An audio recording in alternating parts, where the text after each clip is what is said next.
Welcome to ABC campus. आज हम IAS 37 में specific application of IAS 37 on different scenarios को कवर करेंगे, जिसमें से पहला इशू हमारे सामने है फ्यूचर ऑपरेटिंग लॉसेस। तो फ्यूचर ऑपरेटिंग लॉसेस में जो स्टैंडर्ड की गाइडेंस है वो ये है कि हमें प्रोविजन रिकग्नाइज नहीं करनी चाहिए for future operating losses.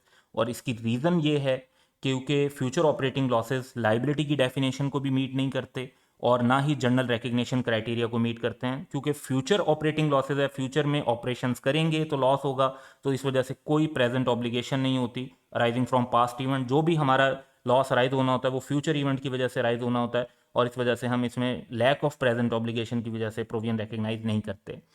Aldous provision recognise नहीं होगी, लेकिन ये इशू जो है कि फ्यूचर में ऑपरेटिंग लॉसेज आप एक्सपेक्ट कर रहे हैं, ये इंडिकेशन फॉर इम्पेयरमेंट बन जाती है, क्योंकि फ्यूचर ऑपरेटिंग लॉसेज का मतलब है कि फ्यूचर के कैश फ्लोज कम होंगे, और फ्यूचर के कैश फ्लोज कम होंगे तो वैल्यू इन यूज़ कम होगी, और वैल्यू इन यूज़ कम होगी तो आईएस 36 के मुताबिक हमारी रिकवरेबल अमाउंट जो है वो रिड्यूस हो जाती है, तो इंडिकेशन हो जाती है कि एक इम्पेयरमेंट हो सकती है। इन दैट सिचुएशन हम आईएस 36 अप्लाई करेंगे।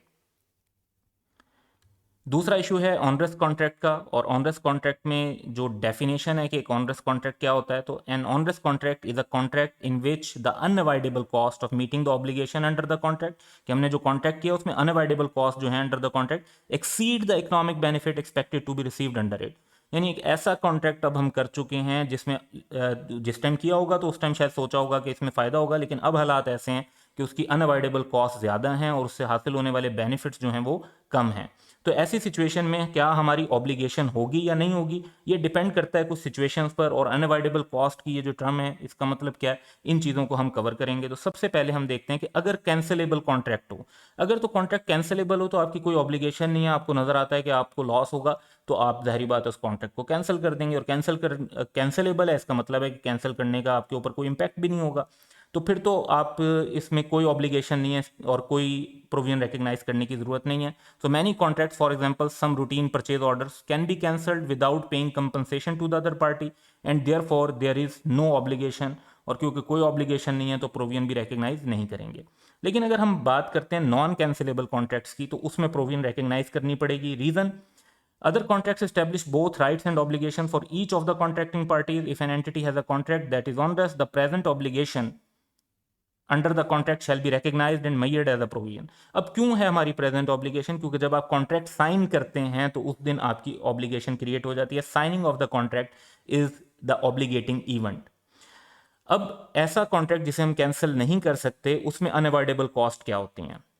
उसमें अनअवॉइडेबल कॉस्ट वो होंगी जो कॉन्ट्रैक्ट में हम कहते हैं लीस्ट कॉस्ट, क्योंकि अगर हमारे पास दो चॉइसेस हैं, एक ये कि कॉन्ट्रैक्ट को पूरा करें और एक ये कि कॉन्ट्रैक्ट को पूरा ना करें, तो कॉन्ट्रैक्ट को पूरा करने में ज़्यादा नुकसान होगा या कॉन्ट्रैक्ट को ब्रीच करने में ज़्यादा नुकसान होगा। तो उसमें से जो कम कॉस्ट होगी, रैशनल बिजनेसमैन ऑब्वियसली उसको पिक करेगा, तो हम इसलिए lower of two cost pick करते हैं, which is the cost of fulfilling it. कि हम कॉन्ट्रैक्ट को अगर पूरा करते हैं तो हमें नेट कितने का लॉस होगा, क्योंकि हम कहते हैं जी हमें कॉन्ट्रैक्ट में लेट से 80 मिलियन का रेवेन्यू मिलना है और हमारी कॉस्ट 90 मिलियन की लग जाएगी, तो that is loss of 10 million.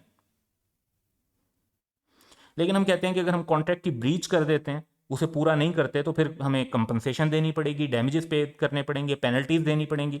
तो एनी कंपनसेशन और penalties arising from failure to fulfil it. Let's say कि हमारे लॉयर्स की एक्सपेक्टेशन ये है कि अगर हमने कॉन्ट्रैक्ट पूरा ना किया तो हमें 12 मिलियन की पेनल्टीज पे करनी पड़ेंगी। तो 12 और 10 में से हम फिर 10 को पिक करेंगे, क्योंकि हमने लोअर अमाउंट को पिक करना है, तो lower amount would be our unavoidable cost. Onerous contract जो हैं वो इंडिकेशन फॉर इम्पेयरमेंट भी होते हैं, क्योंकि ऑनरेस कॉन्ट्रैक्ट का मतलब ये है कि हमारे कॉस्ट ज़्यादा लग रही होंगी और इनकम कम आ रही होगी, तो इससे कैश फ्लोज पे नेगेटिव इफेक्ट पड़ता है, और कैश फ्लोज पे नेगेटिव इफेक्ट पड़े तो वैल्यू इन यूज़ कम हो जाती है, और वैल्यू इन यूज़ कम हो जाए तो रिकवरेबल अमाउंट कम हो जाएगी पोटेंशली। अंडर आईएस 36 तो हमें आईएस 36 अप्लाई करना चाहिए और देखना चाहिए कि क्या हमारा एसेट इम्पेयर हुआ है या नहीं हुआ, और अगर हुआ होगा तो उसके मुताबिक इम्पेयरमेंट चार्ज करेंगे। Now let's see an example. An entity operates profitably from a factory that it has leased under an operating lease. During December 2020, the entity relocates its operations to a new factory. तो आपने जो है premises change कर ली हैं. The lease on the old factory continues for the next 4 years at rupees 100,000 per annum. It cannot be cancelled and the factory cannot be relet to another user. ना आप lease cancel कर सकते हैं, ना आप किसी और को जो है वो लीज पर आगे दे सकते हैं, रेंट पर आगे दे सकते हैं। तो 10% का डिस्काउंटिंग रेट है, जिसके हिसाब से आपका क्यूमुलेटिव एन्युटी फैक्टर बन जाता है 3.1699, या आप इसे एन्युटी के फार्मूला से भी कैलकुलेट कर सकते हैं। रिक्वायरमेंट ये है कि हमें अकाउंटिंग ट्रीटमेंट डिस्कस करनी है। इसको अगर हम इसका एनालिसिस करते हैं आंसर में, तो पहली बात तो ये कि नेचर इस कॉन्ट्रैक्ट की ये है कि ऑन रेस्ट कॉन्ट्रैक्ट है, हम ऑपरेटिंग लीज का कॉन्ट्रैक्ट साइन कर चुके हैं, अगले 4 साल तक हमें 100,000 पर एनम पे करना है, लेकिन हमें उसका कोई बेनिफिट नहीं मिलना, हम उस फैक्ट्री को यूज़ नहीं कर रहे। क्या हमारी ऑब्लिगेशन है? यस, जब हमने लीज कॉन्ट्रैक्ट साइन किया था तो उसकी वजह से हमारी लीगल ऑब्लिगेशन राइज हुई है। आउटफ्लो ऑब्वियसली प्रोबेबल है, क्योंकि हमें ये 100,000 की अमाउंट पर एनम पे करनी है। एस्टिमेट जो है वो प्रेजेंट वैल्यू में लेंगे, क्योंकि ओवर 4 ईयर्स जाकर हमने पेमेंट करनी है, तो नेट जो प्रेजेंट वैल्यू हमारे पास आ जाती है दैट इज़ 316,990। और कंक्लूजन ये है कि हमें इस अमाउंट के लिए प्रोविजन को रिकग्नाइज करना चाहिए। एक और एग्जाम्पल देखते हैं, example 2। SK Limited is engaged in trading of chemical products and has entered into following contract.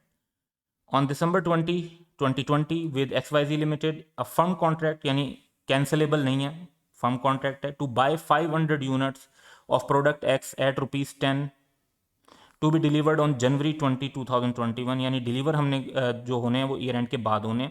On December 31 the purchase price of product X has fallen to 7 per unit, लेकिन हम already contract sign कर चुके हैं, तो हम वो unit जो 7 rupees का है हमें 10 का परचेज करना पड़ रहा होगा, और कॉन्ट्रैक्ट किया हुआ है तो हम कैंसिल भी नहीं कर सकते।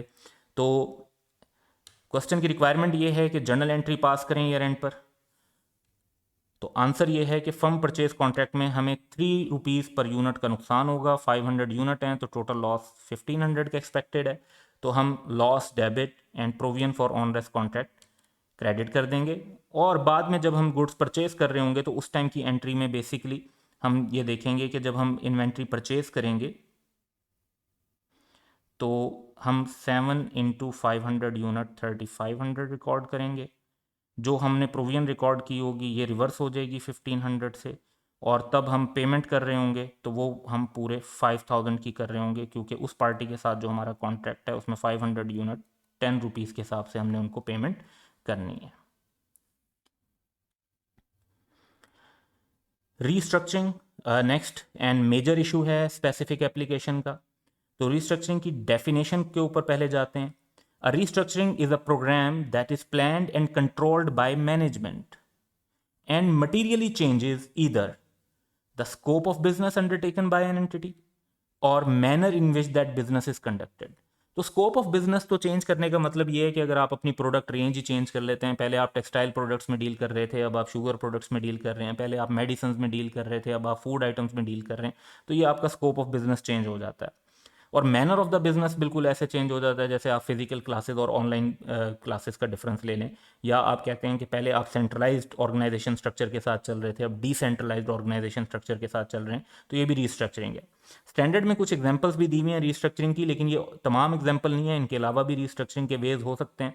तो जो एग्जांपल स्टैंडर्ड में गिवन है वो हैं सेल और termination of a line of business, कि आप एक जो है ना अपना लाइन ऑफ बिजनेस सेल कर देते हैं या ख़त्म कर देते हैं और बाकी एरियाज पे फोकस करते हैं।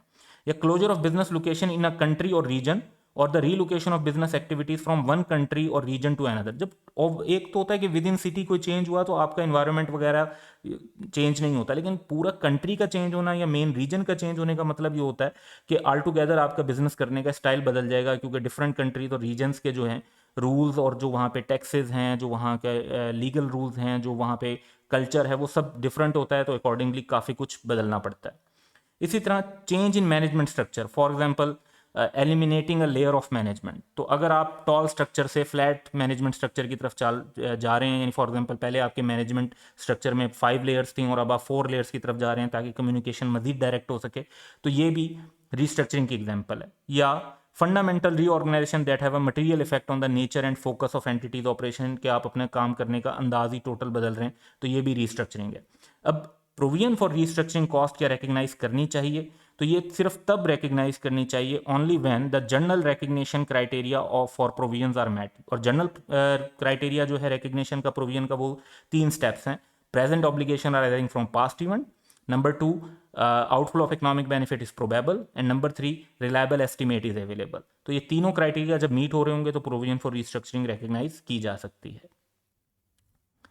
अब रिस्ट्रक्चरिंग में टिपिकली लीगल ऑब्लिगेशन नहीं होती, क्योंकि गवर्नमेंट नहीं बताती बिजनेसेस को कि आपने बिजनेस कैसे चलाना है, कैसे अपना स्ट्रक्चर रखना है।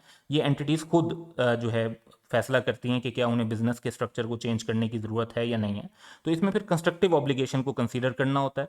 तो a constructive obligation to restructure arises only when an entity, अब इसमें दो मेन क्राइटेरिया हैं कि पहला तो ये कि एंटिटी के पास डिटेल्ड फॉर्मल प्लान हो फॉर द रीस्ट्रक्चरिंग, जिसमें कम से कम क्या चीज़ आइडेंटिफाई कर रहे हो कि कौन सा बिजनेस एरिया या पार्ट ऑफ बिजनेस इफेक्ट होगा, कौन कौन सी लोकेशंस मेनली इफेक्ट होंगी, कौन सी लोकेशन फंक्शन और कितने नंबर ऑफ एम्प्लॉयज़ जो हैं उनको कंपनसेशन दी जाएगी, कितने एम्प्लॉयज़ की टर्मिनेशन हो जाएगी सर्विसेज की, और कितना एक्सपेंडिचर इस पर लगेगा प्रोसेस के अंदर, और ये प्लान कब इम्प्लीमेंट होगा। ये सारी बातें हों उसमें तो हम इसे कहते हैं कि ये डिटेल्ड फॉर्मल प्लान है। और ये पहला क्राइटेरिया, लेकिन दूसरा क्राइटेरिया भी एंड के साथ शामिल करना है, यानी दोनों मीट होना ज़रूरी है। Has raised a valid expectation in those affected that it will carry out the restructuring by starting to implement. अब यानी आप दूसरों की एक्सपेक्टेशन भी क्रिएट करें, क्योंकि जब तक दूसरों की एक्सपेक्टेशन ये क्रिएट नहीं होती कि आप एक सर्टन एक्शन लेंगे, तब तक आपकी कंस्ट्रक्टिव ऑब्लिगेशन क्रिएट नहीं होती। तो दूसरों की वैलिड एक्सपेक्टेशन तब क्रिएट होगी या तो जब आप इंप्लीमेंटेशन शुरू कर देंगे या अपने प्लान को अनाउंस कर देंगे मेन फीचर्स को, लेकिन अनाउंस भी किन्हें होना चाहिए, जो उससे अफेक्ट होंगे। अगर कुछ ऐसे लोगों को बताया गया, ऐसे एम्प्लॉयज़ को कॉन्फिडेंशियलिटी में बताया गया जिनका इस प्लान से या इस एरिया से ताल्लुक ही नहीं है जिसको आप रिस्ट्रक्चरिंग कर रहे हैं, तो आपकी कोई ऑब्लिगेशन क्रिएट नहीं हो रही। सेल ऑफ एन ऑपरेशन, जब आप अपना कोई ऑपरेशन या लाइन ऑफ बिजनेस को सेल कर रहे होते हैं, तो क्या आपकी ऑब्लिगेशन राइज हो जाती है सेल करने के लिए? तो उसमें है कि no obligation arises for the sale of an operation until the entity is committed to the sale, that is there is a binding sale agreement. तो अगर बाइंडिंग सेल एग्रीमेंट नहीं है तो सेल ऑफ ऑपरेशन की कोई obligation नहीं है। क्यों? क्योंकि आपका इरादा बदल भी सकता है। भाई आपका बाइंडिंग सेल एग्रीमेंट नहीं है तो आपका इरादा बदल भी गया तो आपके लिए बेचना ज़रूरी तो नहीं होगा। हाँ अलबत्ता when a sale is only part of a restructuring, a constructive obligation can arise for the other parts of the restructuring before binding sale agreement exist. तो बाज़ ऐसा ज़रूर हो सकता है कि सेल रिस्ट्रक्चरिंग का एक हिस्सा है, तो बाकी मामलात में क्योंकि आपने अनाउंसमेंट कर दी है तो बाइंडिंग सेल एग्रीमेंट से पहले ही बाकी पार्ट्स के लिए रिस्ट्रक्चरिंग की ऑब्लिगेशन आपकी क्रिएट हो सकती है। और जहाँ पे सेल ऑफ ऑपरेशन रिस्ट्रक्चरिंग के तौर पर करना हो तो उस ऑपरेशन के जो एसेट्स हैं, यानी जो आप let's say one of your factory you are selling it under the restructuring, तो उस फैक्ट्री के जो एसेट हैं उनको फिर इम्पेयरमेंट के लिए रिव्यू करना चाहिए under IS 36। Implementation and announcement of restructuring, तो इसके ऊपर जो स्टैंडर्ड की गाइडेंस है उसको हम डिस्कस करते हैं। पहला इशू तो ये है कि एविडेंस ऑफ इम्प्लीमेंटेशन क्या होगा, यानी कब ये समझा जाएगा कि हमने रीस्ट्रक्चरिंग का जो प्लान है उसको इम्प्लीमेंट कर दिया है। So evidence that an entity has started to implement a restructuring plan would be provided for example by dismantling plant, अपने plant dismantle करना शुरू कर दिया, asset sale करना शुरू कर दिए, पब्लिक अनाउंसमेंट कर दी, वर्कर्स को नोटिस भेज दिए, कस्टमर्स को कह दिया कि अल्टरनेटिव सप्लाई सीख कर लें, तो ये वो एविडेंस होगा कि आपने प्लान की इंप्लीमेंटेशन शुरू कर दी है। When public announcement creates constructive obligation, public announcement सिर्फ तब आपकी ऑब्लिगेशन क्रिएट करती है जब आप कम्युनिकेशन करते हैं in such a way and in such sufficient detail जिससे वैलिड एक्सपेक्टेशन क्रिएट हो। अब ये कम्युनिकेशन कस्टमर्स को, सप्लायर्स को, एम्प्लॉयज़ के जो रिप्रेजेंटेटिव होते हैं जैसे ट्रेड यूनियन को, इनमें से किसी को भी की जा सकती है, वन और मोर ग्रुप को आप कर देते हैं, तो that would be public announcement proper.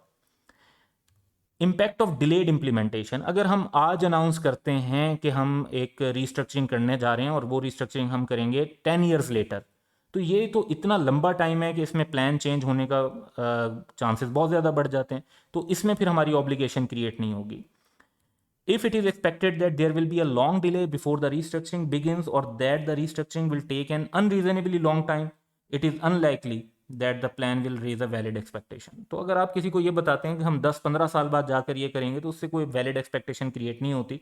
ना ही ये नज़र आता है कि एट प्रेजेंट एंटिटी जो है कोई कमिटेड है रिस्ट्रक्चरिंग करने के लिए, क्योंकि जब इतना ज़्यादा टाइम फ्रेम होता है तो ये अलाउ करता है उन अपॉर्चुनिटीज़ के लिए जिसके अंदर आप अपने प्लान को कंसिडरेबली चेंज कर सकते हैं।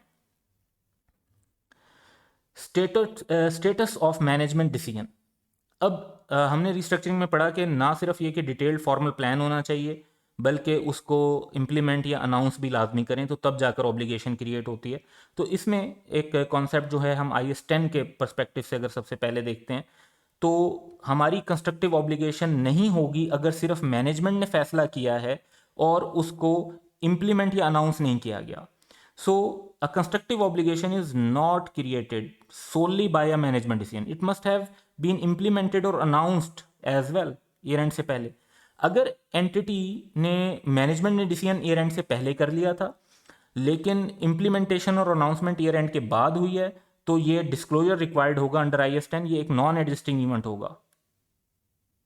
तो अंडर IAS 10 आप डिस्क्लोजर देंगे, और रीस्ट्रक्चरिंग यूजुअली मटेरियल होती है तो इसका डिस्क्लोजर दिया जाएगा, और but that disclosure would be as non adjusting event. लेकिन कुछ सिचुएशन में ऐसा हो सकता है कि कंस्ट्रक्टिव ऑब्लिगेशन एग्जिस्ट करती हो। सो although a constructive obligation is not created solely by a management decision, an obligation may result from other earlier events together with such a decision. तो फॉर एग्जाम्पल आपने पहले एम्प्लॉयज़ के साथ negotiation की, उनकी termination की, पेमेंट्स की, cell of an operation का आपने एक एग्रीमेंट भी किया, लेकिन वो कंक्लूड भी कर लिया आपने subject only to board approval, कि जी बोर्ड का अप्रूवल होगा तो ये इंप्लीमेंट होगा, उससे पहले ये फाइनल नहीं है। लेकिन जैसे फिर वो अप्रूवल आ जाएगा तो मैनेजमेंट का फैसला भी आ गया, कम्युनिकेशन तो आप ऑलरेडी अदर पार्टी से कर चुके हैं, तो आपकी कंस्ट्रक्टिव ऑब्लिगेशन क्रिएट हो जाएगी। इसी तरह कुछ कंट्रीज ऐसे भी होते हैं जिसमें कोई भी फैसला जो बोर्ड डिसीजन होता है उसके अंदर क्योंकि एम्प्लॉयज़ के रिप्रेजेंटेटिव भी शामिल होते हैं, तो नोटिफिकेशन टू एम्प्लॉयज़ रिप्रेजेंटेटिव जरूरी होता है बोर्ड डिसीजन के लिए। और इसका मतलब है कि जब भी बोर्ड डिसीजन हुई है तो ऑटोमेटिकली उन रिप्रेजेंटेटिव को कम्युनिकेशन भी हो गई है और एक कंस्ट्रक्टिव ऑब्लिगेशन राइज हो गई है। एक एग्जाम्पल इस पर अब देखते हैं। On 12 December 2010, the board of an entity decided to close down a division. Before the end of the reporting period, 31st December 2010, decision was not communicated to any of those affected and no other steps were taken to implement the decision. यानी सिर्फ जो है वो decision था लेकिन उसकी communication या implementation नहीं थी। सो रिक्वायरमेंट ये है कि assuming that the reliable estimate is available, what will B accounting treatment for the above. तो इसमें कोई ऑब्लिगेटिंग इवेंट नहीं है, क्योंकि कम्युनिकेशन नहीं हुई तो कंस्ट्रक्टिव ऑब्लिगेशन भी अराइज नहीं होती, इसलिए कोई प्रोविजन रिकग्नाइज नहीं की जाएगी। एक और एग्जांपल देखते हैं। On 12 December 2010 the board of entity decided, तो डिसीजन हो गया, to close down a division making a particular product on 20 December 2010। ये भी ईयर एंड से पहले ही बात हो रही है। A detailed plan for closing down the division was agreed by the board. Letters were sent to customer, यानी communication हो गई, warning them to seek an alternative source of supply, and redundancy notice were sent to the staff of the division. तो customers और employees जो उससे affect होने थे उनको notices भी भेज दिए गए हैं। तो इसमें कह लें कि जी एक implementation और announcement भी आ गई है, और हमारे पास जो management का decision है वो भी है। तो यहाँ पे क्राइटेरिया हमारा जो मीट हो रहा है और एक प्रोविजन फॉर रिस्ट्रक्चरिंग बनती है। Assuming that the reliable estimate is available, what will be the accounting treatment for the above. तो पहली बात तो हम इसमें देखेंगे कि क्या present obligation as the result of past obligating event है, तो येस इट इज़ देयर, क्योंकि जब आपने कम्युनिकेशन ऑफ द डिसीजन कर दी तो उससे आपकी वैलिड एक्सपेक्टेशन क्रिएट हो गई कि डिवीजन क्लोज किया जाएगा। Outflow of economic benefit definitely probable है, क्योंकि जब आप इस तरह का क्लोजर करेंगे तो उसमें कॉस्ट तो लगेगी। रिलायबल एस्टिमेट क्वेश्चन के अंदर बताया हुआ है कि अवेलेबल है, तो ऑन दिस बेसिस हमारा कंक्लूजन होगा कि हमें एक प्रोविजन रिकग्नाइज करनी चाहिए। Then measurement of provision for restructuring, के जब हम प्रोविजन फॉर रिस्ट्रक्चरिंग रिकग्नाइज कर रहे होते हैं तो उसकी मेजरमेंट में क्या, उसकी मेजरमेंट के अंदर कौन कौन सी अमाउंट को शामिल करना है और कौन कौन सी अमाउंट को शामिल नहीं करना। पहले हम देखेंगे कि शामिल क्या करना है। A restructuring provision shall include only the direct expenditures arising from the restructuring which are those that are both, यानी दोनों क्राइटेरिया मीट होने चाहिए तो उन्हें डायरेक्ट समझेंगे। नेसेसरली इंटेल्ड बाय द रिस्ट्रक्चरिंग, यानी रिस्ट्रक्चरिंग की है तो वो एक्सपेंडिचर लगा है, रिस्ट्रक्चरिंग ना करते तो एक्सपेंडिचर ना लगता। And not associated with the on going activities of the entity, यानी वो एंटिटी की ऑन गोइंग एक्टिविटीज के साथ उसका ताल्लुक नहीं है। तो अगर आप अपने किसी कहते हैं कि जी जनरल मैनेजर की जो सैलरी है वो कहते हैं कि जी इसमें शामिल होनी चाहिए, तो वो नहीं होनी चाहिए, इवन इफ वो रिस्ट्रक्चरिंग को सुपरवाइज कर रहा है तब भी, क्योंकि अगर वो रिस्ट्रक्चरिंग ना भी हो रही होती तो एज एन एम्प्लॉय उसकी सैलरी तो आप फिर भी पे कर रहे होते। तो उसकी जो कॉस्ट है वो जो है एसोसिएटेड है with on going activities of the entity, वो रीस्ट्रक्चरिंग की वजह से ही सिर्फ नहीं लग रही। तो ये रूल है, इसमें स्टैंडर्ड ने कुछ स्पेसिफिक आइटम हमें ये भी बताए हुए हैं जो हमें एक्सक्लूड करने चाहिए, यानी जो रीस्ट्रक्चरिंग की प्रोविजन के अंदर हमने शामिल नहीं करने। तो इनमें है रीट्रेनिंग और रीलोकेटिंग कंटिन्यूइंग स्टाफ। तो आप अपने स्टाफ को शिफ्टिंग अलाउंस देते हैं कि जी इस लोकेशन से दूसरी लोकेशन पे हम शिफ्ट कर रहे हैं, तो आप वहाँ पर हमारे साथ आ जाएं, तो एक्स्ट्रा इतने हम पैसे आपको रीलोकेशन के दे रहे हैं, या उनकी नए मैनर के हिसाब से ट्रेनिंग करवा रहे हैं, या आप कोई मार्केटिंग करते हैं अपने न्यू सिस्टम की, या नए सिस्टम लाने के लिए जो आपकी इन्वेस्टमेंट लगेगी, नए कंप्यूटर खरीदने हैं, डिस्ट्रीब्यूशन नेटवर्क खरीदने, या आप कहते हैं कि जी जब तक रिस्ट्रक्चरिंग फाइनलाइज नहीं होगी तो फ्यूचर ऑपरेटिंग लॉसेस जो होने, हाँ इसमें अगर कोई ऑनरेस्ट कॉन्ट्रैक्ट से रिलेटेड हो तो वो तो रिकग्नाइज हो जाएगा अलग से प्रोविजन फॉर ऑनरेस्ट कॉन्ट्रैक्ट के तौर पे, फ्यूचर ऑपरेटिंग लॉसेस को आप नहीं इनकॉर्पोरेट करेंगे। इसी तरह gain on expected disposal of asset, ये हम पहले भी पढ़ चुके हैं कि इनको हमने शामिल नहीं करना होता, इनको रिस्ट्रक्चरिंग प्रोविजन में भी शामिल नहीं करना होता, इवन इफ जो हम कहते हैं कि जो एसेट सेल होंगे वो रिस्ट्रक्चरिंग प्लान का एक हिस्सा होंगे, फिर भी हमने इनको जो है प्रोविजन की कैलकुलेशन के अंदर कंसीडर नहीं करना। अब क्यों नहीं कर रहे होते, क्योंकि ये एक्सपेंडिचर एक तो या तो फ्यूचर कंडक्ट से रिलेट कर रहे होते हैं, जैसे फ्यूचर ऑपरेटिंग लॉस है, या मार्केटिंग कर रहे हैं तो वो फ्यूचर के रेवेन्यू के लिए है, इन्वेस्टमेंट्स कर रहे हैं तो वो फ्यूचर का रेवेन्यू जनरेट करेगी, ट्रेनिंग कर रहे हैं तो वो आइंदा के ऑपरेशंस के अंदर काम आ रही होगी। और ये लाइबिलिटीज़ की डेफिनेशन पे फॉल नहीं करते। अगर आप अपने एक एम्प्लॉय को रीलोकेट नहीं करते तो नई जगह से आप एम्प्लॉय हायर कर सकते हैं, ये कोई आपकी ऑब्लिगेशन नहीं है कि आपने एम्प्लॉय को रीलोकेट करने के पैसे देने ही देने। या अगर आप अपने एग्जिस्टिंग एम्प्लॉय की ट्रेनिंग नहीं करवाते दोबारा से, तो आप एक ऑलरेडी स्किल्ड एम्प्लॉय हायर कर सकते हैं किसी और जगह से, तो ये आपकी ऑब्लिगेशन नहीं होती। ये बहरहाल ट्रेनिंग वगैरह से एक बेहतर इम्पैक्ट तो आता है, लेकिन ये ऑब्लिगेशन नहीं है, तो ये लाइबिलिटीज़ नहीं है। तो such expenditures are recognized on the same basis as if they arose independently of a restructuring। तो इनको जिस तरह आप ट्रेनिंग करवाते हैं तो ट्रेनिंग एक्सपेंस रिकॉर्ड करें, मार्केटिंग करते हैं तो मार्केटिंग एक्सपेंस रिकॉर्ड करें, नए सिस्टम खरीदते हैं तो प्रॉपर्टी प्लांट इक्विपमेंट रिकॉर्ड कर लें। तो बिल्कुल ऐसे इन सारी चीज़ों को रिकॉर्ड किया जाता है जैसे इनका रिस्ट्रक्चरिंग से कोई ताल्लुक ना हो। मेजरमेंट के ऊपर ही एक एग्जाम्पल कवर करते हैं। Singh and Company has year end of 30th June on June 25th 2011. Singh and Company has decided to change its management and operational structure in order to work efficiently and competitively. The plan has been formally approved and announced to all major stakeholders. The implementation shall start from, अब ये जून 25 को ही हुआ और approve भी हो गया, announce भी हो गया, shall start from अगस्त 31 यानी ईयर एंड के बाद स्टार्ट होगा। Following cost are expected to be incurred. तो हमें प्रोविजन में क्या शामिल करना चाहिए और क्या नहीं करना चाहिए। तो शिफ्टिंग अलाउंस तो हमें शामिल नहीं करना चाहिए क्योंकि स्टैंडर्ड में स्पेसिफिकली प्रोहिबिटेड है, तो इसे एक्सक्लूड कर देंगे। कंसल्टेंट की फ़ी, कंसल्टेंट हम हायर कर रहे हैं रिस्ट्रक्चरिंग के लिए, तो अगर रिस्ट्रक्चरिंग ना हो रही होती तो कंसल्टेंट भी हायर ना होता, तो ये हम इंक्लूड कर देंगे, ये डायरेक्ट कॉस्ट है।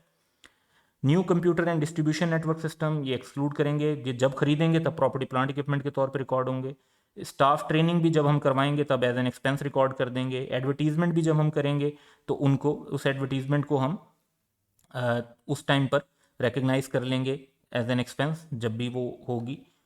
और implementation expense specifically incurred for restructuring, तो ये हमें इंक्लूड करने चाहिए। सो दो अमाउंट्स हैं ऐसी जो हमें इंक्लूड करनी चाहिए, इन दो को हम प्रोविजन फॉर रिस्ट्रक्चरिंग के अंदर लेंगे, बाकी सबको एक्सक्लूड कर देंगे। नाउ सम अदर इश्यूज जिनको हम ब्रीफली डिस्कस करेंगे। तो फ्यूचर रिपेयर्स और रिप्लेसमेंट के ऊपर जो स्टैंडर्ड में इशू पहले हमारे सामने ये आता है कि some assets need to be repaired और to have part replaced and intervals during their life, कि जी 3 साल बाद रिप्लेस करना पड़ता है क्योंकि उसकी या ओवरहॉलिंग करवानी पड़ती है। So for example that a furnace has a lining that has to be replaced every 5 years, तो हर 5 साल के बाद रिप्लेस करना है। If the lining is not replace the furnace will break down, नहीं रिप्लेस करेंगे तो वो टूट जाएगा, ख़राब हो जाएगा। अब इसकी ट्रीटमेंट अंडर IS 37 ये है कि प्रोविजन तो हम रिकग्नाइज नहीं कर सकते क्योंकि जब तक आप फ्यूचर रिपेयर करवा नहीं लेते या रिप्लेसमेंट का पार्ट ले नहीं लेते तब तक आपकी कोई ऑब्लिगेशन तो है नहीं कि वो वाले पैसे आपने किसी को देने हैं। फॉर एग्जांपल आप अपना पूरा जो है ना फर्नेस ही बेच सकते हैं, हो सकता है आप पूरे 5 साल होने से पहले फर्नेस सेल कर दें तो आपको उसको जो लाइनिंग है रिप्लेस करने की ज़रूरत ही नहीं पड़ेगी। तो ऑब्लिगेटिंग इवेंट तब होता है जब आप एक्चुअल रिपेयर करवाते हैं या रिप्लेसमेंट पार्ट परचेज करते हैं। तो रिपेयर कॉस्ट जब भी इनकर की जाएंगी तब उनको एक्सपेंस के तौर पर रिकॉर्ड किया जाएगा इन प्रॉफिट और लॉस। वारंटी क्लेम्स में हमारे पास जो इशू है वो ये है कि जब एक एंटिटी वारंटी प्रोवाइड करती है अपने कस्टमर्स को कि वो उनको प्रोडक्ट रिपेयर या रिप्लेस करके देगी इन केस ऑफ डैमेज, तो सेल डेट के बाद क्या हमारी ऑब्लिगेशन क्रिएट होती है?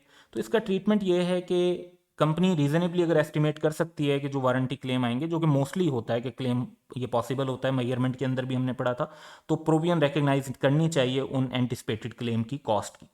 इसके अंदर हमें इस बात का ख्याल भी रखना चाहिए कि हमने मैचिंग कॉन्सेप्ट को फॉलो करना है, कि प्रोविजन उस पीरियड में रिकग्नाइज करनी चाहिए जिस पीरियड के अंदर हमने सेल को रिकॉर्ड किया है, क्योंकि सेल इनकम है रिलेटेड और उसकी जो प्रोविजन फॉर वारंटी है वो उससे रिलेटेड एक्सपेंस है, तो इनकम और एक्सपेंस मैच होंगे तो हमारे पास अप्रोप्रिएट प्रॉफिट और लॉस की फिगर आएगी। Next is loan guarantee. Loan guarantee का जो मेन इशू है वो ये कि जब हमारी एंटिटी किसी और के लिए गारंटी देती है श्योरिटी बन के या गारंटर बन के, तो हमें उसकी ट्रीटमेंट कैसे करनी चाहिए? तो इसमें हमारी क्योंकि पॉसिबल ऑब्लिगेशन राइज होती है तो इसे कंटीजेंट लायबिलिटी के तौर पर रिकग्नाइज करना चाहिए, और इन केस ऑफ डिफॉल्ट अगर जो जिस पार्टी के लिए हमने गारंटी दी हुई है वो डिफॉल्ट कर देते हैं तो फिर पॉसिबल ऑब्लिगेशन जो है वो प्रेजेंट ऑब्लिगेशन बन जाएगी और फिर हमें प्रोविजन रिकग्नाइज करनी पड़ेगी। Decommissioning, restoration and similar liabilities, तो ये काफ़ी मेन इशू है। इसके चेंज के ऊपर एक इफ्रिक भी है, इफ्रिक 1, वो भी हम कवर करेंगे। तो इसमें जो मेन इशू ये होता है कि एक कंपनी जो है वो उसे बाज़-औक़ात किसी लोकेशन को क्लीन अप करना होता है, रिस्टोर करना होता है, या अपने कोई प्लांट डीकमीशन करना होता है, या इस तरह की कुछ लाइबिलिटीज़ होती हैं जो फ्यूचर में काफ़ी साल बाद जाकर एक एंटिटी को पूरी करनी होती हैं जब वो प्रोडक्शन ख़त्म करते हैं या एक एसेट की यूजफुल लाइफ कंप्लीट होती है।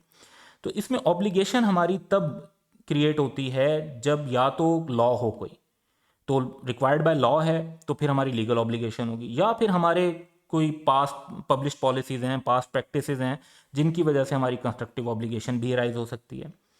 तो इसमें सिचुएशन ये होती है कि इसकी ऑब्लिगेशन तो हम रिकग्नाइज करते हैं अगर लीगल ऑब्लिगेशन या कंस्ट्रक्टिव ऑब्लिगेशन हो, अगर ये दोनों नहीं है तो ऑब्वियसली इसकी प्रोविजन रिकग्नाइज नहीं होगी। लेकिन अगर प्रोविजन रिकग्नाइज हो रही है तो इसको फिर रिलेटेड एसेट की कॉस्ट में शामिल किया जाता है, यानी इसे एक्सपेंस नहीं बनाया जाता।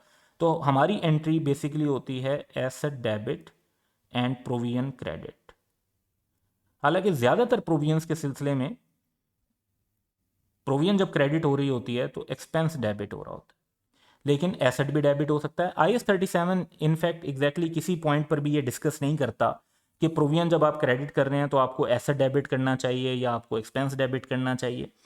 तो हम इसमें फिर जो रूल्स हैं वो बेसिक रिकग्निशन क्राइटेरिया के लगाते हैं कि जो आइटम है जो डेबिट पर है कि वो अगर एक्सपेंस की डेफिनेशन में फॉल कर रहा है या वो किसी एसेट की डेफिनेशन में फॉल कर रहा है तो अकॉर्डिंगली उसकी अकाउंटिंग होगी। तो जब लॉन्ग टर्म एसेट्स से रिलेटेड डीकमिशनिंग रेस्टोरेशन होती है तो वो फिर प्रॉपर्टी प्लांट इक्विपमेंट के अंदर फॉल होता है। I-16 इसको क्लियरली डिस्कस भी करता है that initial estimate of the cost for dismantling and removing an item and restoring the site upon which is located as part of the cost of an asset. तो वहाँ पे जो I-16 अगर हम देखते हैं तो उसमें कॉस्ट ऑफ एसेट के 3 हिस्से लिखे हुए हैं, cost of purchase, directly attributable cost and initial estimate of the cost of dismantling and removing an item. तो ये तीनों इनकॉर्पोरेट जब हम करते हैं तो फिर हमारे एसेट की कॉस्ट होती है, एसेट को फिर डेप्रिशिएट किया जाता है और इस वे में ये कॉस्ट भी over the period useful life के ऊपर एक्सपेंस बनती है और मैचिंग कॉन्सेप्ट फॉलो होता है। क्योंकि decommissioning, restoration and similar liabilities जो हैं ये काफ़ी साल के बाद जाकर फ्यूचर में सेटल होनी होती हैं, तो ये अप्रोप्रिएट होता है कि हम इन्हें डिस्काउंट कर लें प्रेजेंट वैल्यू पे और फिर रीमेजर करते रहें चेंज इन प्रेजेंट वैल्यू को accordingly.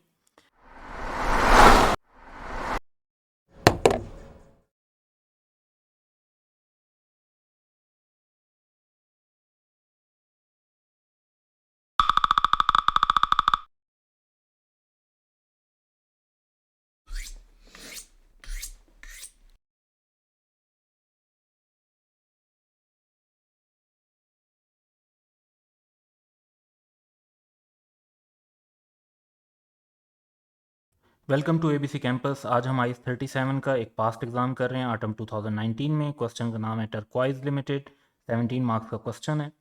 Turquoise limited is in process of finalising its financial statement for the year ended 30 June 2019। Following matters are under consideration. इसके बाद हमें 4 मैटर्स जो हैं वो बताए हुए हैं, हर किसी के मार्क्स भी अलग अलग बताए हुए हैं। First matter, second, third and fourth.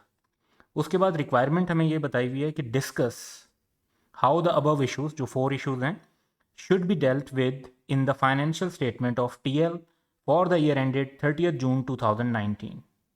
Support your answers in the context of relevant IFRS typical जो क्वेश्चन की रिक्वायरमेंट होती है IAS 37 पे वो यही होती है, तो इसको अब हम डिस्कस करते हैं। ऑन 10 जुलाई 2019, यानी जो हमारा, अगर हम देखें कि जो हमारा ईयर एंड है दैट इज़ 30 जून, उससे फ़ौरन बाद की बात हो रही है। 10 July 2019, the owner of adjacent building filed a case against TL claiming rupees 50 million. The claim is made in respect of severe damage to his building during a fire incident in TL's head office in June 2019.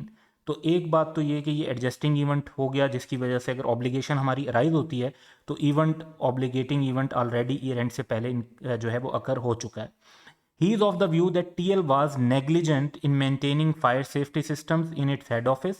According to TL's lawyer, there is 70% probability that TL would be found negligent. इसका मतलब है कि फिर provision recognise होनी चाहिए, क्योंकि probable तो है कि हमें पेमेंट करनी पड़ेगी, एंड वुड नीड टू पे 40% ऑफ द अमाउंट क्लेम्ड। लेकिन जो अमाउंट है वो पूरी 50 मिलियन की पे नहीं करनी, उस अमाउंट पर ये 40% अप्लाई होगा। यहाँ पर ये इंपॉर्टेंट है कि ऑब्लिगेशन है या नहीं, उसके लिए ये 70% की प्रोबेबिलिटी रेलिवेंट है, और अमाउंट की जो मेजरमेंट है उसके लिए ये 40% की अमाउंट रेलिवेंट है। सो यहाँ पर अब अगर हम इसको रिस्पॉन्ड करते हैं तो बड़ा सिंपल सा हमारा सिनेरियो बनता है कि हमारी प्रोविजन रिकग्नाइज होनी चाहिए 20 मिलियन की, विच इज़ 40% ऑफ 50 मिलियन। क्यों रिकग्नाइज होनी चाहिए? पहली बात तो ये कि हमारी प्रेजेंट ऑब्लिगेशन है, फायर इंसिडेंट तो जून में ही हो चुका था। दूसरी बात यह है कि क्या probable outflow of economic benefits है? जी बिल्कुल प्रोबेबल है, 70% चांसेस ये बताए हुए हैं क्वेश्चन के अंदर। तीसरी बात यह कि क्या रिलायबल मेजरमेंट पॉसिबल है? बिल्कुल, ये 20 मिलियन की जो अमाउंट हमने कैलकुलेट किया ये लॉयर्स की ओपिनियन की बेस पर एक रिलायबल मेजरमेंट भी पॉसिबल है। सो प्रोविजन रिकग्नाइज होगी और उसकी तीनों जो रिकग्निशन के क्राइटेरिया वो मीट हो रहे हैं। सेकेंड सिचुएशन है इन मई 2019, यानी ईयर एंड से पहले TL's board of directors decided to relocate its regional office from Multan to Lahore. In this respect, a detailed plan was approved by the management and a formal public announcement was made in June. तो decision भी year end से पहले हो चुका है, detailed formal plan भी बन चुका है और उसकी पब्लिक अनाउंसमेंट भी ईयर एंड से पहले हो चुकी है, जिसका मतलब है कि एंटिटी की कंस्ट्रक्टिव ऑब्लिगेशन एग्जिस्ट करती है ईयर एंड पे। TL has planned to complete the relocation by December 2019। 6 month के अंदर वो अपनी रिलोकेशन को कंप्लीट कर रहे हैं, और 6 मंथ के अंदर रिलोकेशन अगर कंप्लीट हो रही है तो बहुत ज़्यादा डिलेड इम्प्लीमेंटेशन भी नहीं है, और इट मीन्स के एंटिटी अपनी रिस्पॉन्सिबिलिटीज़ को पूरा करेगी। नेक्स्ट जो है कुछ अमाउंट्स बताई हुई हैं कि ये अमाउंट्स रेलिवेंट हैं। The related cost have been estimated as under. अब इसके ऊपर हमने रीस्ट्रक्चरिंग के जो मेजरमेंट के कॉन्सेप्ट्स हैं उनको अप्लाई करना है। तो रिडंडेंसी पेमेंट का मतलब ये होता है कि जो एम्प्लॉइज़ को हम पेमेंट कर रहे होते हैं टर्मिनेशन बेनिफिट की सूरत में, क्योंकि उनके को हम ले ऑफ कर रहे होते हैं, अर्ली रिटायरमेंट दे रहे होते हैं, तो उसकी हम एक कंपनसेशन पे करते हैं। ऑब्वियसली अगर हम ये रीस्ट्रक्चरिंग ना कर रहे होते तो ये पेमेंट ना लगती, तो ये तो एक डायरेक्ट एक्सपेंस है, इसको हम प्रोविजन में इंक्लूड करेंगे। प्रोविजन हम इसलिए रिकग्नाइज कर रहे हैं क्योंकि जून के ईयर एंड तक हमारी कंस्ट्रक्टिव ऑब्लिगेशन एग्जिस्ट करती है, तो मेजरमेंट में ये तो शामिल होगा डायरेक्ट एक्सपेंस। दूसरा है cost of moving office equipment to Lahore. ये प्रोविजन में शामिल नहीं होगा क्योंकि ये रीलोकेशन की कॉस्ट है। Compensation to employees agreeing to relocate, once again ये भी रीलोकेशन की कॉस्ट है, जो कि रीलोकेशन की कॉस्ट IAS 37 में स्पेसिफिकली प्रोहिबिटेड है कि इसको आपने रीस्ट्रक्चरिंग की प्रोविजन की मेजरमेंट में शामिल नहीं करना। Salary of existing operation manager responsible to supervise the relocation.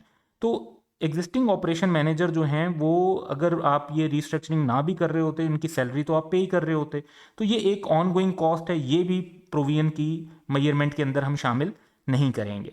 तो इस बेसिस पर अब हम आंसर डेवलप करते हैं। Part 2, a provision for restructuring of ₹20 million needs to be recognized as it meets the required criteria. ये 20 मिलियन ये redundancy payment वाला। There is present constructive obligation at year end as detailed formal plan has been approved and announced to public prior to 30th June 2019. Outflow of economic benefit is expected as entity has estimated cost to be incurred। तो पैसे लगने हैं, इसका मतलब है कि outflow तो of economic benefit तो होना ही है। Only costs directly attributable to restructuring are to be included in measurement, that is ₹20 million in respect of redundancy payment। बाकी कॉस्ट को क्यों शामिल नहीं करेंगे वो भी हमें अपने आंसर में एक्सप्लेन करना चाहिए। Cost of relocation, that is cost of moving equipment to new location, and compensation to employees for relocation are not to be included because specifically prohibited by IS 37. Similarly, salary of existing operation manager is not incremental cost and is an expense relating to ongoing activities of the entity. तो इसको भी हम इस वजह से provision की measurement में शामिल नहीं करेंगे. नेक्स्ट इशू हमारे पास है TL had 6,000 unsold units of product A as on 30th June 2019 acquired at rupees 500 per unit. तो ये 6,000 यूनिट्स हो गए हमारे पास इन्वेंट्री में और उनकी कॉस्ट आ गई 500 per unit. In June 2019 the selling price of product A has fallen to 350 per unit. सो इसका मतलब है कि इसका राइट डाउन तो जून 2019 के अंदर ही एविडेंट हो गया था. TL acquires product A under the contract in which TL has to buy 10,000 units of product A per month for rupees 500 per unit. तो एक कॉन्ट्रैक्ट किया हुआ है जी हमने ऑलरेडी और उसमें 500 के हिसाब से ही हमें 10,000 यूनिट जो है वो परचेज करने होते हैं. कॉन्ट्रैक्ट इज वैलिड टिल 31 अगस्त 2019, यानी ईयर एंड हमारा जून एंड पर हो रहा है. जुलाई और अगस्त के 2 महीने ऐसे हैं जिसमें मजीद हमें ये यूनिट खरीदने पड़ेंगे. And if TL decide to cancel the contract, then it must pay a cancellation penalty of rupees 4 million. TL is of the view that the market may not improve in the near future. अब ये जो scenario है ये एक onerous contract का बन जाता है. पहली बात तो ये कि ये जो यूनिट्स आपके पास इन्वेंट्री में पड़े हुए हैं 6,000, ये इनके ऊपर तो IS2 अप्लाई होगा.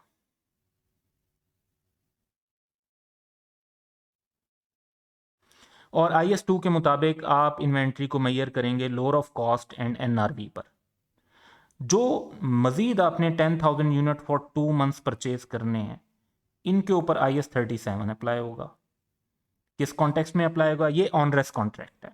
ऑनरेस कॉन्ट्रैक्ट एक ऐसे कॉन्ट्रैक्ट को कहते हैं जिसमें हमारी अनअवॉइडेबल कॉस्ट जो हैं उससे हासिल होने वाले बेनिफिट से एक्सीड हो जाएं. अब पॉइंट ये है कि आपका जो 350 पे आप सेल कर पाएंगे और आपको 500 पे ख़रीदना पड़ेगा कॉन्ट्रैक्ट की वजह से. तो इसमें एक ऑब्लिगेशन भी एग्जिस्ट करती है क्योंकि आपका कॉन्ट्रैक्ट है. आउटफ्लो ऑफ इकोनॉमिक बेनिफिट भी है. अगर कॉन्ट्रैक्ट कैंसिल करते हैं तो पेनल्टी की सूरत में आउटफ्लो हो जाएगा, और अगर आप कॉन्ट्रैक्ट कैंसिल नहीं करते, परफॉर्म करते हैं, तो फिर प्रोडक्ट को हायर रेट पे ख़रीद के जो नुकसान हो रहा होगा वो एक आउटफ्लो है नेट. तो इसके अंदर पहली बात तो ये कि हम IS2 अप्लाई करते हैं. तो IS2 अप्लाई करके जो हमारा लॉस होगा वो हमें कितना रिकॉर्ड करना चाहिए? 6,000 यूनिट्स 150 रुपीज़ पर यूनिट का लॉस, क्योंकि 500 जो है ये इसकी कॉस्ट है और 350 इसकी NRV हो जाएगी. तो 900,000 का लॉस जो है वो राइट डाउन का रिकॉर्ड करना होगा. ये IS2 के मुताबिक रिकॉर्ड होगा. उसके बाद हम जब बात करते हैं इन 2 महीनों की, तो इसमें एक आपकी कमिटमेंट है, कॉन्ट्रैक्ट आपने किया हुआ है, तो आपका ये एक ऑनरेस कॉन्ट्रैक्ट है और इसकी एक प्रोविजन रिकग्नाइज होनी चाहिए. अब पहली बात ये कि प्रेजेंट ऑब्लिगेशन हमारी एग्जिस्ट करती है क्योंकि एक बाइंडिंग कॉन्ट्रैक्ट है. Outflow of economic benefit exist करता है क्योंकि या तो पेनल्टी देनी पड़ेगी या फिर आपको हायर रेट पर प्रोडक्ट खरीदनी पड़ेगी. मेजरमेंट की तरफ जाएं तो अब 2 ऑप्शंस हैं हमारे पास कि या तो हम कॉन्ट्रैक्ट को पूरा करें तो हमें क्या लॉस होगा, और दूसरा ये कि अगर हम कॉन्ट्रैक्ट को पूरा नहीं करते तो पेनल्टी देनी पड़ेगी 4 मिलियन की. इसमें से जो लोअर अमाउंट होगी, रैशनल चॉइस तो वही है कि भाई अगर हमारे पास 2 लॉस के ऑप्शन हो तो उसमें से हम वो लॉस पिक करेंगे जो कम लॉस होगा. तो वो जो लोअर अमाउंट होगी उसकी प्रोविजन हमें रिकग्नाइज करनी होगी, वो हमारी मेजरमेंट होगी. सो अगर हम कॉन्ट्रैक्ट को पूरा करते हैं तो नुकसान 3 मिलियन का है. कैसे कैलकुलेट हुआ? 500 में से 350, 150 पर यूनिट का लॉस और 10,000 इंटू 2 मंथ्स यानी 20,000 यूनिट्स जो जुलाई और अगस्त के 2 महीनों में आप लेंगे, तो ये बन जाता है 3 मिलियन, और पेनल्टी का जो लॉस है वो होगा 4 मिलियन. तो ऑब्वियसली इसमें से लोअर का मतलब है कि हमें 3 मिलियन की जो प्रोविजन है वो रिकग्नाइज करनी चाहिए और कॉन्ट्रैक्ट को ऑनर भी कर देना चाहिए. ये बिजनेस सेंस में भी हमारे फायदे की बात है और रेपुटेशनल एंगल से भी हमारे फायदे की बात है कि हम लोअर लॉस को पिक कर रहे हैं. अब हम नेक्स्ट चलते हैं. अब 4th पॉइंट है जिसके अंदर TL sells product B with a warranty of 12 months. Now the manufacturer, that is Sulphur Limited, provides a warranty of 8 months only. अच्छा, अब हम अपने कस्टमर को 12 महीने की वारंटी दे रहे हैं जबकि जो मैन्युफैक्चरर है उनकी तरफ से जो वारंटी आती है वो सिर्फ 8 मंथ्स की आती है.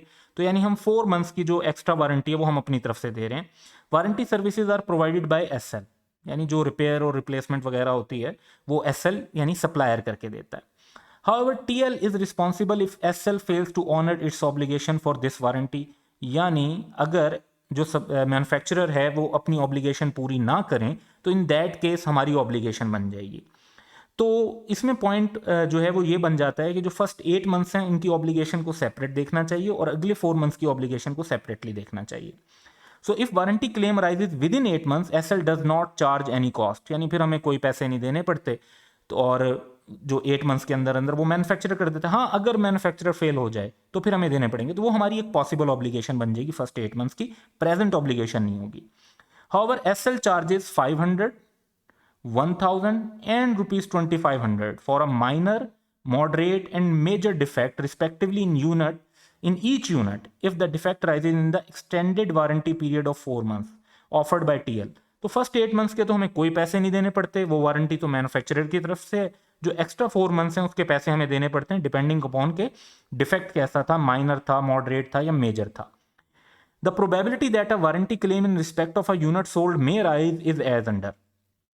तो फर्स्ट 8 मंथ्स की भी दी हुई है, लास्ट 4 मंथ्स की भी दी हुई है. ये जो फर्स्ट 8 मंथ्स की परसेंटेजेस हैं ये हमारे लिए रेलिवेंट नहीं है, लेकिन हम इनसे रिलेटेड एक कंटीजेंट लाइबिलिटी रिकॉर्ड करेंगे.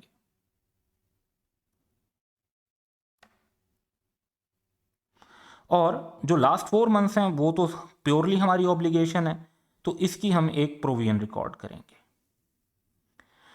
तो फर्स्ट 8 मंथ्स के अंदर हमारी ऑब्लिगेशन पॉसिबल है, यानी अगर मैन्युफैक्चरर डिफॉल्ट करेगा तो हमारी लाइबिलिटी होगी, मैन्युफैक्चरर डिफॉल्ट नहीं करेगा तो हमारी कोई लाइबिलिटी नहीं होगी. लेकिन जो लास्ट 4 मंथ्स हैं उसकी टिपिकली प्रोविजन हमारे लिए, और उसके लिए जो हम एस्टिमेट्स हैं यहाँ पर अमाउंट वाइज भी दिए हुए हैं, इनको भी यूज़ करेंगे, और ये जो परसेंटेजेस गिवन है इनको भी यूज़ करेंगे. During the year ended 30th June 2019, a total of 12,000 units of product B has been sold. और क्योंकि 12 मंथ्स की वारंटी का मतलब ये है कि इस पीरियड में जो भी सेल हुई है उसकी कुछ ना कुछ वारंटी बाकी होगी, 1 ईयर का टाइम है. And warranty cost of ₹1.2 million has been paid. अब कुछ चीज़ें जो अर्लियर मंथ्स में सेल हुई होंगी उनकी वारंटी जो है वो क्लेम भी हो चुकी होगी. फॉर एग्जांपल अगर कोई जुलाई 2018 में सेल हुई थी तो उसके तो 12 महीने पूरे हो चुके हैं, तो या 11 महीने हो चुके हैं, तो उसकी कुछ वारंटीज पे कर चुकी है TL, paid to SL in respect of these unit. तो 1.2 मिलियन की पेमेंट ऑलरेडी हो चुकी है. सो अब इसमें पहले हम इसकी डिस्कशन को नरेट कर लेते हैं और फिर इसकी कैलकुलेशंस की तरफ चलते हैं. So in the given scenario, warranty period is divided into two parts, first 8 months और subsequent 4 months. Both periods are discussed separately below. पहले 8 months को discuss करें. तो since SL is responsible for warranty claim arising in this period and no cost is charged by SL, so no provision is required. No provision. However, since TL is responsible if SL does not honor its obligation for this warranty period, तो फिर हमें इसको contingent liability के तौर पे disclose करना चाहिए क्योंकि ये हमारी पॉसिबल ऑब्लिगेशन है. जहां तक बात है सब्सिक्वेंट 4 मंथ्स की, तो उसमें एसएल एक अमाउंट भी चार्ज करती है और कोई डिफेक्ट भी आता है तो हमें उसकी पेमेंट करनी पड़ेगी, तो हमारी प्रोविजन रिकग्नाइज होती है. क्योंकि हमारी प्रेजेंट ऑब्लिगेशन भी और पेमेंट करनी पड़ती है तो इसका मतलब है प्रोबेबल आउटफ्लो भी है. और पास्ट इवेंट की वजह से ये राइज हो रही है, ऑब्लिगेटिंग इवेंट है, जब प्रोडक्ट सेल हो जाती है तो हमारी ऑब्लिगेशन क्रिएट हो जाती है. अब इसको अगर हम कैलकुलेशन के अंदर इनकॉर्पोरेट करें, तो कैलकुलेशन के अंदर जब हम आते हैं तो हम एक फॉर्मेट बना लेते हैं सिंपल सा, जिसमें nature of defect, percentage of defective units, number of units, rupees per unit जो अमाउंट्स दी हुई हैं, और फिर हम कैलकुलेशन कर लेंगे. तो क्वेश्चन में ये बताया हुआ है कि जो माइनर नेचर ऑफ डिफेक्ट अगर माइनर हो तो 6% चांस है डिफेक्टिव यूनिट्स का.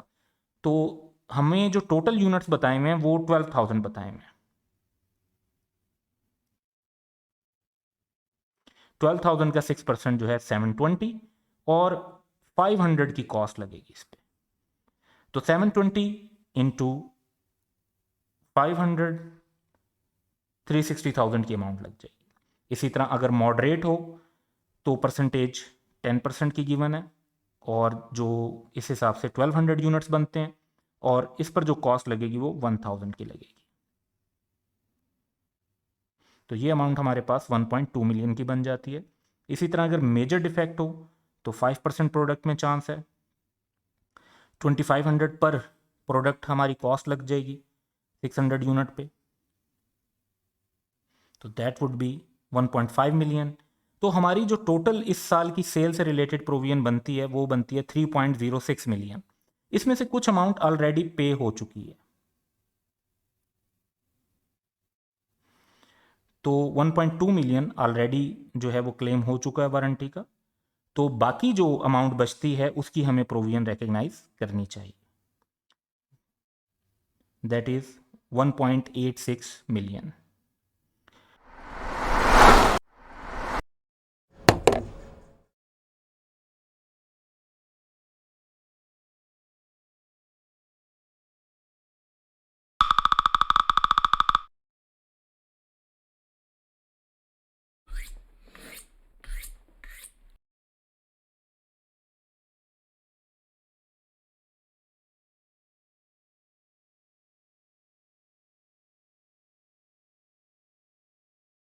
Welcome to ABC campus. आज हम आइस 37 का एक पास्ट एग्जाम कर रहे हैं स्प्रिंग 2015 से। क्वेश्चन का टाइटल है जामिल लिमिटेड, 17 मार्क्स का क्वेश्चन है। The following information pertains to Jamil limited for the year ended 31 December 2014। तो उसके बाद हमें जो है 4 सिनेरियोज दिए हुए हैं, हर सिनेरियो के मार्क्स भी डिफरेंट हैं। अकॉर्डिंगली हम उसके हिसाब से उसकी डिस्कशन को कवर करेंगे। तो हमारे पास टोटल 4 सिनेरियोज हैं, ए, बी एंड सी, और ईयर एंड जो है वो 31 दिसंबर 2014 है, इसको हम ध्यान में रखेंगे।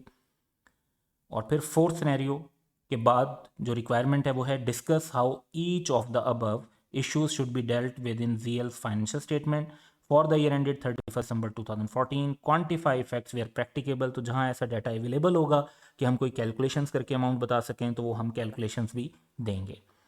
तो one by one her part को कवर करते हैं। तो फर्स्ट पार्ट है कि on 20 December 2014 ZL lodged a claim of rupees 10 million which with one of its vendors for supply of inferior quality goods। तो हमने क्लेम फाइल किया है ईयर एंड से पहले और हमने अपने एक सप्लायर को पे क्लेम किया कि जो उन्होंने हमें सही गुड्स सप्लाई नहीं की थी और वो हमें अब कंपनसेट करें। On 1 Feb 2015 the vendor agreed to adjust rupees 6 million against future purchases. अब हमारा क्लेम 10 मिलियन का था और 6 मिलियन का उन्होंने कहा कि जी वो फ्यूचर परचेज के अगेंस्ट हमें एडजस्टमेंट दे देंगे, यानी 10 मिलियन में से 6 मिलियन का क्लेम वो मान गए। For the remaining claim amount ZL took up the matter with vendors parent company in the UK, यानी बाकी 4 मिलियन के लिए हमने अब उसकी पेरेंट कंपनी से बात की है। And it is probable that 70% of the remaining claim would be recovered, यानी 30% के रिकवर होने के चांसेस नहीं है, लेकिन 70% जो है वो रिमेनिंग का भी हमें रिकवर हो सकता है। अब इसको अगर हम बेस बनाते हैं तो हमारा आंसर बेसिकली क्या होगा।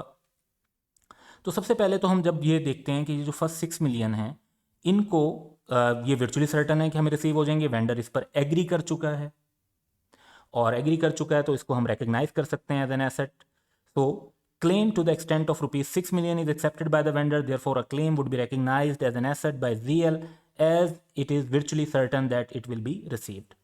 अब बात करते हैं जो रिमेनिंग अमाउंट है, यानी 10 में से 6 मिलियन निकाल दें तो 4 का 70% that would be 2.8 million. 2.8 million भी प्रोबेबल है और प्रोबेबल हो कि हमें पैसे रिसीव हो जाएंगे तो दैट इज कंटीजेंट एसेट और उसको डिस्क्लोज करना चाहिए। So for the probable claim amount of rupees 2.8 million, it should be treated as a loss and charged to profit and loss account, and a contingent asset amounting to rupees 2.8 million should also be disclosed, giving a brief description of the contingent asset at the end of the reporting period। So ये point इसमें से आप ख़त्म कर दें कि इसको as a contingent asset record करेंगे और दूसरी तरफ जो हमें नुकसान हुआ है उसको लॉस के तौर पे हम रिकॉर्ड कर रहे होंगे। अब नेक्स्ट इशू हमारा ये है कि जो बाकी पैसे बच जाते हैं जो 30% प्रोबेबल नहीं है तो वो तो हमारे प्रॉफिट और लॉस में ही रिकॉर्ड होंगे ऑल टुगेदर। तो 30% अमाउंट हमें बिल्कुल मिलने का चांस नहीं है, इसलिए उसे हमें प्रॉफिट और लॉस अकाउंट में रिकग्नाइज कर देना चाहिए। देन सेकेंड पार्ट है कि इन Feb 2015 it was revealed that ZL's cashier withdrew rupees 10 million. अब हमें इंफॉर्मेशन ईयर एंड के बाद मिल रही है। Fraudulently from ZL's bank account of these rupees 7 million was withdrawn before 31 दिसंबर, यानी 7 मिलियन का फ्रॉड जो है वो ईयर एंड से पहले का है और 3 मिलियन का फ्रॉड ईयर एंड के बाद का है। ZL and its insurance company reached an agreement for settlement of the claim at rupees 8 million. तो हम फाइनलाइज कर चुके हैं कि हमें 10 मिलियन में से 8 मिलियन मिलेंगे। जिसमें से 70% ईयर एंड से पहले से रिलेट करते हैं और बाकी 30% ईयर एंड के बाद से रिलेट करते हैं। सो इसके आंसर में हम देखते हैं कि जो 7 मिलियन है वो एडजस्टिंग इवेंट है, और चाहे वो हमें ईयर एंड के बाद पता चला है। तो cash withdrawal before 31 December amounted to ₹7 million from ZL bank account is an adjusting event as the event existed on 31 December though it was revealed after the year end. तो information बेशक year end के बाद पता चली, situation year end पर exist करती थी। अब जो कैश लॉस्ट है टू द एक्सटेंट ऑफ 80% वो रिसीव हो जाएगा, कि हमें 10 मिलियन में से 8 मिलियन तो मिल जाएंगे, ये सर्टन है। Therefore a claim of ₹5.6 million, जो कि 7 मिलियन का 80% बनता है, वो भी एक एसेट के तौर पर रिकग्नाइज होगा रिलेटेड टू दिस 7 मिलियन।